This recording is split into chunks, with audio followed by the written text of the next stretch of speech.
কোরবানি করার সময় কি যাদের পক্ষ থেকে কোরবানি করা হয় তাদের নাম উচ্চারণ করা বাধ্যতামূলক নাকি মনোনিয়ত করাই যথেষ্ট?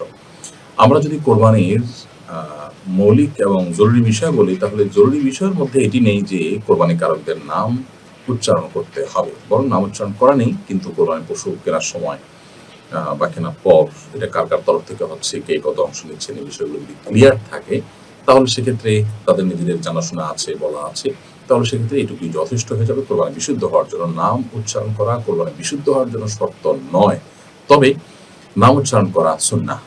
অর্থাৎ আপনি যখন কোরবানি করলেন, কোরবানি করে শেষ করে বলবেন আল্লাহুম্মা তাকাব্বালহু মিন অমুক অমুক অমুক, এভাবে সবার নাম উল্লেখ করবেন। আর যদি একা নিজের পক্ষ থেকে হয় তাহলে বলবেন আল্লাহুম্মা তাকাব্বালহু মিন্নি, আল্লাহ এটা আমার পক্ষ থেকে আপনি কবুল করেন, কামা তাকাব্বালতা মিন খালিলিকা ইব্রাহিম ওয়া হাবিবিকা মুহাম্মদ সাল্লাল্লাহু আলাইহি ওয়াসাল্লাম, যেমন আপনি কোরবানি কবুল করেছিলেন আপনার খলিল ইব্রাহিম আলাইহিস সালাম এটা, আপনার হাবিব মুহাম্মদ সাল্লাল্লাহু আলাইহি ওয়াসাল্লাম এটা, ঠিক একইভাবে আমার কোরবানিকে কবুল করুন। এভাবে বলা সুন্নাহ, বাংলায় কেউ বলতে পারেন, তবে হাদিসের যে টেক্সট আছে হুবহু সেটা বলতে পারলে অধিকতর উত্তম। আর যদি এটা মুখে উচ্চারণ করা নাও হয় তারপরে ইনশাআল্লাহ কোরবানি হয়ে যাবে, তবে উচ্চারণ করাটা উত্তম। তবে সেটা কোরবানি করার পর, পশু জবাই করার পর।